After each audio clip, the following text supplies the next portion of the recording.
Hello and welcome to Sport Unlocked, the podcast giving you the inside track on the world of sports news. To guide me, Rob Harris from the Associated Press, round the headlines as ever, are Martyn Ziegler from the Times and Tariq Panja from the New York Times. And later in the show, we'll be exploring why UEFA's planned Champions League changes could be scaled back. But first, one of the most successful agents in football, Mino Raiola, has died at the age of 54 after a long illness. He represented Ibrahimovic, Pogba and Haaland. And Martyn, he really was a significant figure in the global game. We knew Raiola, sort of infamous for commanding huge fees. For example, I think he made about 40 million euros personally from the Paul Pogba transfer to Manchester United. Yeah, it was like you said. He's an important personality for a number of reasons. Obviously, there is the massive amount of commissions he takes. He's very outspoken about the game. And he had been fighting FIFA in the courts over their planned changes to the transfer system, changes that would have curbed the earnings of agents. And this was to have been a very significant summer for him and players he represents, with Pogba leaving Manchester United, Haaland leaving Borussia Dortmund, potentially for Manchester City. And these are just two of the players whose careers he helped to shape, who managed to secure big deals for them. So a huge loss for them, and of course to his family. And his family also had to deal with this pain on Thursday of his death being prematurely announced 2 days before he actually did die. And this was news that spread all around the world, wasn't it? And it did take some time for clarity to emerge, didn't it? The fact he was still at that point fighting for his life on Thursday, and he hadn't in fact died. I kind of tried to find out where this information is coming from in order to write a story. And it was blasted on front pages of sports sections across Europe, if I'm honest, Martyn, not just in Italy, and serious newspapers in Italy, in the UK, elsewhere, but couldn't find who actually said he died in any of these stories. I phoned an agent here who knows him, and he said, I've seen the reports as well. I don't know, but if it's true, it's really sad. A couple of minutes later, he rang me back to say he's not dead. And I was like, blimey. And that tells you a little bit about, a lot of things about social media and perhaps the way we report what the last person reported and the dangers of that. What this shone a light on was actually just some of the, quite frankly, bad practices of the media. We spend a lot of time on this pod discussing governing bodies, their decision making, how they act. Well, what this reporting of wrongly of Raiola's death shows actually is just how some information spreads. And what we see in it, I think, and yes, we're all trying to chase stories, we all want to report the news, is perhaps some reporters are so desperate to be seen to be certain of the news, is that they pick it up from places and they just state it as fact without them being sure. So Tancredi Palmieri did actually say he was going to take a week off Twitter. He said the reason he reported it was because all the big Italian outlets were reporting it. So it meant he didn't have it firsthand. So I think generally, if you are reporting a death, you need to have an official announcement. In some cases, if it's a state level death, it might be the state news agency in some countries. But here, it was just a journalist, I think, going on the fact multiple other outlets were saying it. Yeah, I mean, it was, as you say, widely picked up. I think it was in L'Equipe, Italian media. Certainly, I think it was the top story on Daily Mail online. They had Super Agent Raiola dead as their main story, breaking news, and then shortly afterwards, Raiola, I'm not dead, with the same pictures of him to different headline. And it's all about, I suppose, in some way, attribution. And this gets lost in terms of things like Twitter aggregation of news, that the original source of the news is lost. So people just repeat it and regurgitate it. And this shows actually there is protection, at least, of saying who is the actual outlet reporting it, to be sure if something does turn out not to be true. Well, you've clearly said this is not our information. This is this outlet's. And headlines didn't have things like reports in or even the actual name of the outlet. And I suppose the other thing, and it's something quite particular to some parts of the media, is some bits of news will be put in single quotes, which is meant to imply we don't actually know, but I'm not too sure if the readers actually are too sure that's what it means. And the thing with this one is there were reputable outlets that published this piece of information, and that gives it its kind of importance and almost makes it feel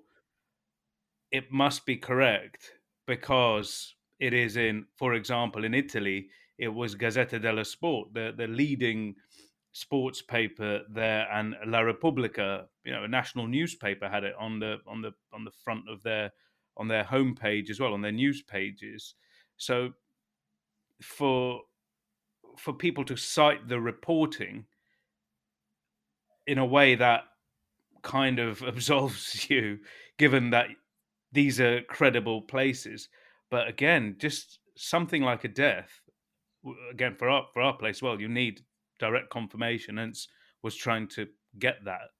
But again, yeah, not a great day for the media, and also highlights, I guess, the risks associated with social media and the speed of information these days. There was something akin to this story that was actually dramatised in the Aaron Sorkin series, The Newsroom, when in 2011, a lot of media reported in the US that the Congresswoman Gabrielle Giffords had been shot dead. It led to outlets like NPR in the States apologizing to the family for having reported that she died when she didn't die. And, it was a example of where some more cautious outlets didn't report the news. So quite a few anchors did go on air in the States of the major networks to say that she died. And this news spread rapidly. And it just shows actually sometimes you might need to be slow to be certain. Yeah, you're right, Rob. I mean, I think it was treated a bit like a transfer story, wasn't it? People thinking, oh, we'll just say something and without being too fussy about making sure it's absolutely accurate. And I'm sure some of those who've done that will think again next time around. And Raiola's death did come in an announcement from the family on Saturday in a statement that did say, in infinite sorrow, we share the passing of the most caring and amazing football agent that ever was. Mino fought until the end with the same strength he put on negotiation tables to defend our players. As usual, Mino made us proud and never realised it. Of course, our thoughts with the Raiola family. We do move, though, on to the world of football politics, and it's crunch time for changes to the Champions League format from 2024. We've got significant UEFA meetings coming up in the second week of May. Before then, the European Leagues organisation has been meeting in recent days in Istanbul. They've been formalising their opposition to these changes from UEFA. In particular, the new group stage that will expand from 32 to 36 teams from 2024. What the European leagues are saying is 2 of those additional places should not go as UEFA plans to teams based on their historic record in the competition, their coefficient on the last 5 years, a safety net for those successful teams who miss out by their normal qualification through their leagues. Also, the European leagues want the number of group stage games not to grow from 6 per team to 10, but to 8 only. Yeah, I mean, we've covered this in depth and gone through why the sort of idea of having qualifying via coefficient is so controversial and anathema to many of the clubs who wouldn't benefit. But I think I think there's a sort of desire within some of UEFA's leadership to get rid of those and do something else. Be interesting to see what actually comes out. I mean, one thing I think may happen is that it won't be 10 matches. They might have 8 instead. I spoke to someone from a middle-sized club recently. This was interesting. Not where I first heard it, but about the 8 games. And this team is from one of the big 5 leagues. For the middle-sized clubs who qualify for European competition from, say, one of the big leagues, they're saying, well, 10 games is too much because it will devalue the leagues they're in, because they generate most of their own income from playing in say the Bundesliga or La Liga and Premier League, etc. So they're saying, can we reduce that to 8? But Rob, you have an idea that for a big team in a small league, more games in Europe is probably better.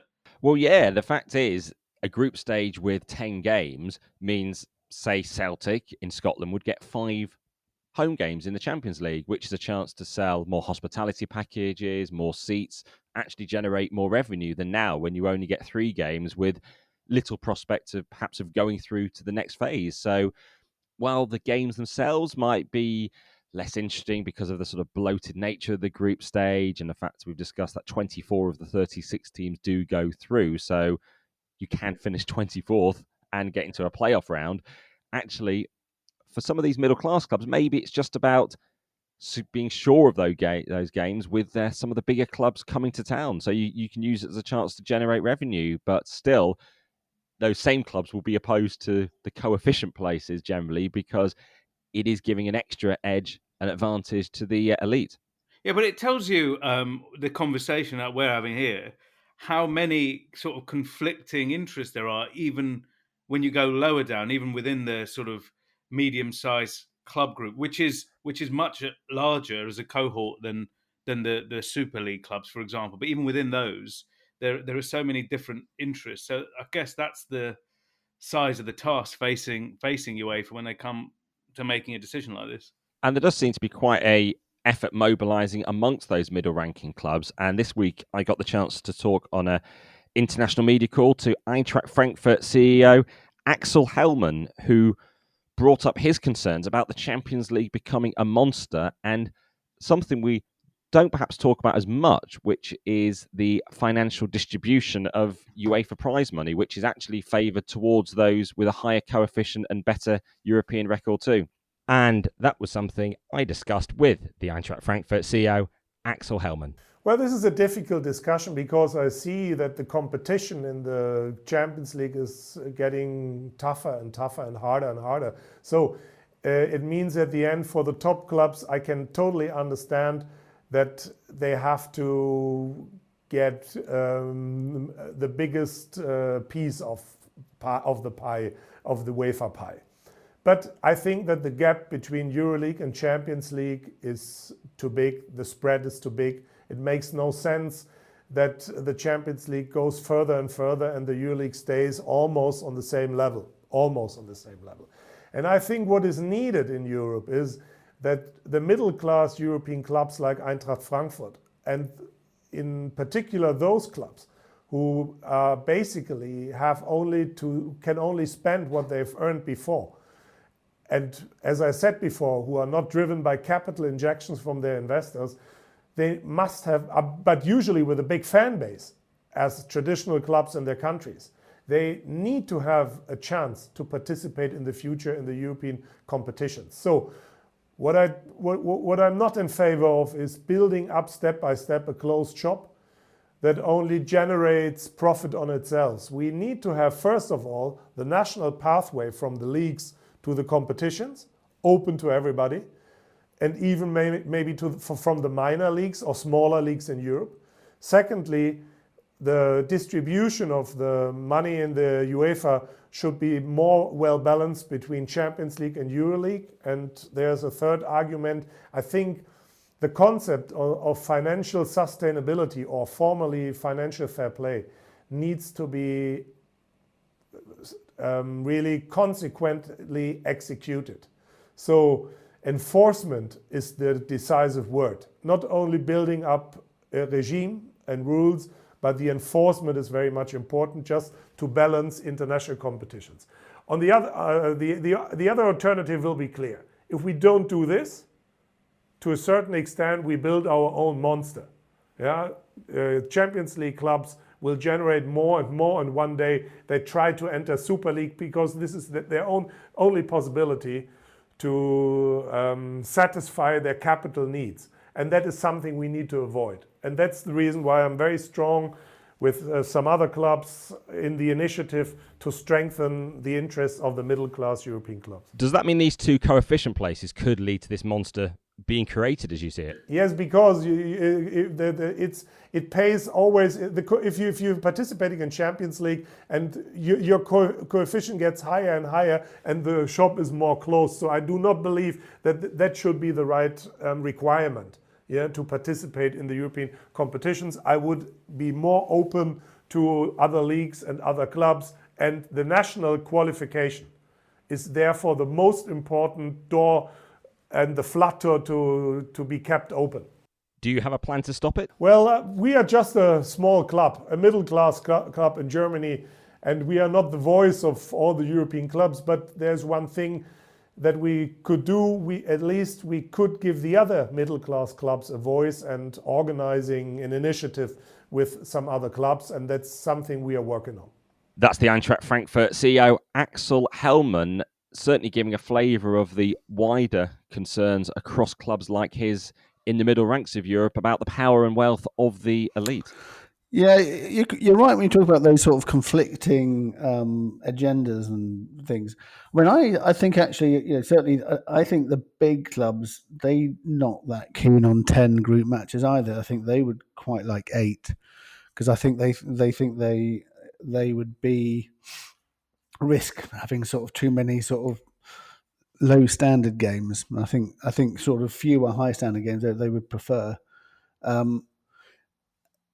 Also, there's this thing in the mix, which won't be decided next month, around about this. That we again, I think it's been floating around for months about this idea of the final four, getting rid of the two-legged semi-finals, and having a sort of week of football in one city. So the European Club Association chairman Nasser Khalifi, president of PSG, I mean, he's spoken favourably about it.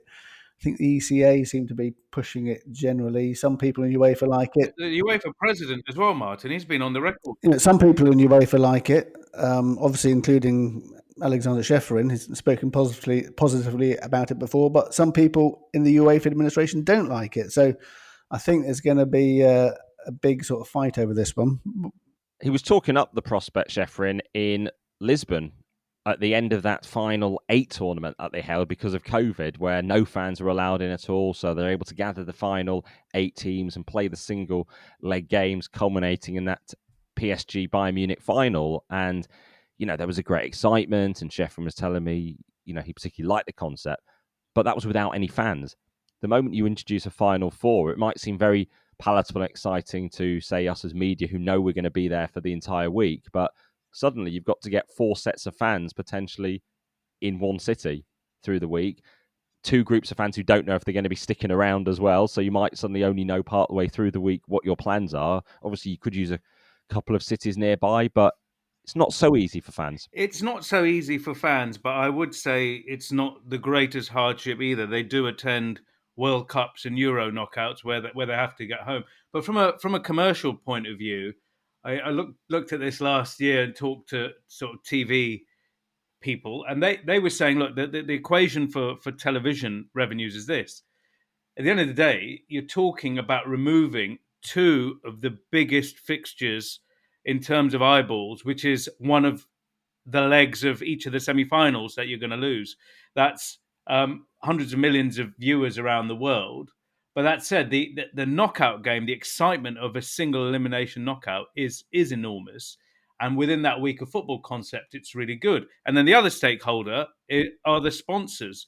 They would absolutely love it. Imagine them having their names plastered over the biggest week in sports every year. So, you got the fans, you've got the sponsors, you've got the teams, and the broadcasters. I think it's definitely something that is exciting and worth UEFA and ECA's time, isn't it?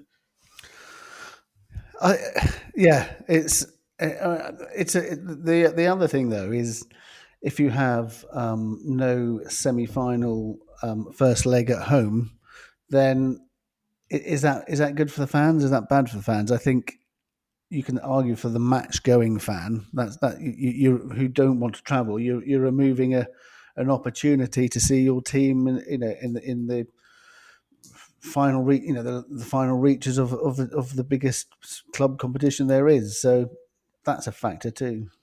Obviously, the format still being concluded for the Champions League post 2024, so it could come in after that. Also, we've had keen interest from UEFA and others about potentially a Final Four final being held in the States, in New York, perhaps as well. So something else in the mix there. Yeah, too. there was, funny enough, there was back in 2019, when there was the team marketing people did a presentation to US broadcasters. They sort of did a sort of model of the Champions League final being staged in New York in 2024. Obviously, that was a sort of like, that's going to be at Wembley Stadium, but it's an idea. Some people, some marketing sort of gurus in team think that that's a possibility.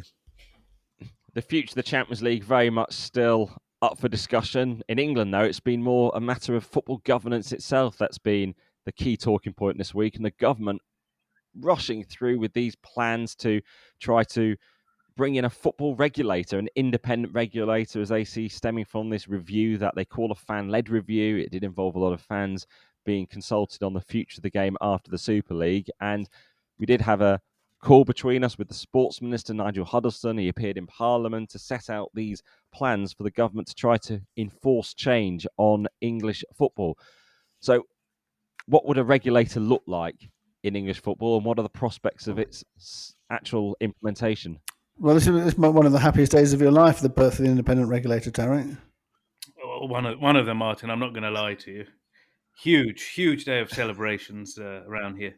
They've not advertised the post yet, so one to watch out for when it's eventually brought in. Well, I can't say too much about that here, guys. Just want to say watch this space. Yeah, so what this regulator will look like, I mean, one of the things that's set out, it could be part of the Financial Conduct Authority rather than a standalone body. I think the Sports Minister said it was very unlikely to be the Football Association, even if they sort of reform their whole governance and stuff. Having said that, from what I understand, there was an FA board meeting on Tuesday, and they were still sort of refusing to sort of concede defeat, and were saying, "Oh no, we could still, FA could still be the regulator. Bring in new independent directors, cut the number of directors from the professional game." And that might get past the post, but it doesn't look like it, does it? So we'll have this organisation which will check club takeovers, but it will not be involved in distributing the finances. What might give them some hope, though, about sort of lobbying for weakening it, which I'm sure they're going to try and do. The Premier League is pretty good at sort of blunting any instrument that sort of challenges its hegemony over football in the UK. And one of the things is, in order they've announced a legislation, but apparently it's not going to be put into the the next Queen's speech, which means it could be 2 years or more before it's actually a practical thing, rather than a press release and a bunch of quotes and interviews. Yeah, it's gonna. I think there's definitely some concerns over the delays, or if not the delays, then the timescale. Interestingly, we've done mentioned again previously about stories I've done around the Premier League and conflicts of interests, which an independent regulator would certainly get rid of, and that is the interim chairman, Peter McCormick, that his law firm, being employed by the Premier League to carry out the owners and directors test checks. After those, my initial stories I ran in the Times, the Premier League have now going to understand they're going to ditch that deal with that law firm, and Peter McCormick is going to step down as chairman of the FA's remuneration committee. So that's something. Anyway, they're getting their governance a bit better, even without the independent regulator. I suppose it's a story that might not have had masses of attention, but certainly one you've pursued, and it's come to a sort of result that would look like the governance is sort of cleaned up in a way. Yeah, actionable news, and it means Martyn's going to get one less Christmas card this year. But all of this talk about regulators and what they're going to do, I think for fans, and I can speak for myself as a journalist as well, I think what would help is just a greater degree of transparency And they say, well, the Premier League always say, well, we're in line with UK business rules. But I think these football teams are more than regular businesses. And some of the legislation should look at that in terms of access to information, access to salary data, all these things that people care about a lot, because it's not your biscuit company down the road. It means a lot to society here. I think some of this conversation needs to be looking at something as basic as, can we just get some more information, please? Yeah, actually the FA's chairwoman Debbie Hewitt, in her letter to Nadine Dorries, responding to the independent regulator suggestions, she said that football clubs need to be treated as a special case, and they probably do, because I mean, if you look at the previous owner of Bolton Wanderers, who took them into administration, Ken Anderson, and he'd been like banned from being a company director for 8 years. And then as soon as the ban was lifted, he was then, it's fine, you can go and own a football club. And it's crazy, isn't it?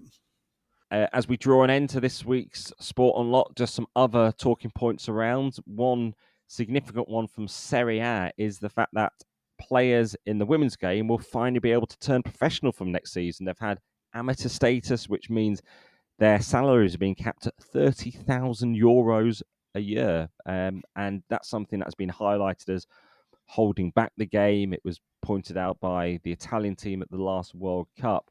And now they are entering this professional era, though, of course, as we talk about professionalisation in the women's game, still, salaries can be pretty low.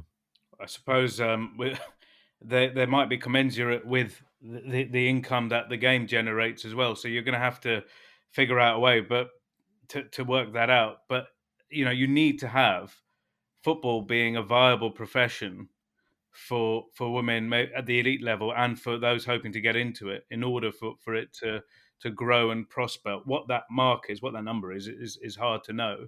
But, we have to look at some of the I guess the positive aspects we've seen in recent years as well. We've seen full stadiums from the FIFA World Cup. We've seen major broadcasters and prime time audiences as well provided as a platform for these games. We hope to see it prosper, and if women are paid better, great. It's strange that Italy is taking so long to come to this, because I mean, back in the sort of 70s and 80s, they were sort of world leaders for women's football. They had even back then they had people from other countries, like Suzanne Augustason, for example, from Denmark, was a sort of leading player in Italian women's football. Yet they didn't keep pace with the development of the game that happened in the rest of the world. So they're now playing catch up. Well, one place where there's currently a lot of money flowing around is the world of golf, and particularly any players who choose to sign up to the Saudi-backed tournament that's taking place, their series, which begins in England with the Golf Invitational June the 9th to the 11th. It's taking place just north of London, and Phil Mickelson has asked for permission to go and join the series. It's quite funny, Phil Mickelson's return, isn't it? Because he took a break from golf after his messages regarding the Saudi tournament, and pretty outrageous language he used in his comments linked to that tournament. And now, guess what? He's coming back, Martyn, to play in a Saudi tournament. Yeah, that goes down as sort of one of the most predictable outcomes in golf, doesn't it? I was just, that sort of infamous picture of him surrounded by, hundreds of thousands of dollars or whatever it was in banknotes. So I think we were just waiting for that picture opportunity to become sort of Saudi reality. Well, Mickelson has said he's recruited 3 other big name players, so it's going to be intriguing to see actually who does compete at this event and how they handle all the questions about Saudi Arabia. Maybe Eddie Howe can go and give them some tips. Very good, Rob. So, well, that about brings an end to this week's episode of Sport Unlocked. Tariq, Martyn, thank you. Thanks, Thanks, Rob. guys. Good to be with you guys again. And any feedback, you can always message us at Sport Unlocked on Twitter, Facebook, and Instagram. And if you can hit subscribe, rate, and review us, always grateful for that on whichever pod platform you're listening to us on. But for now, goodbye.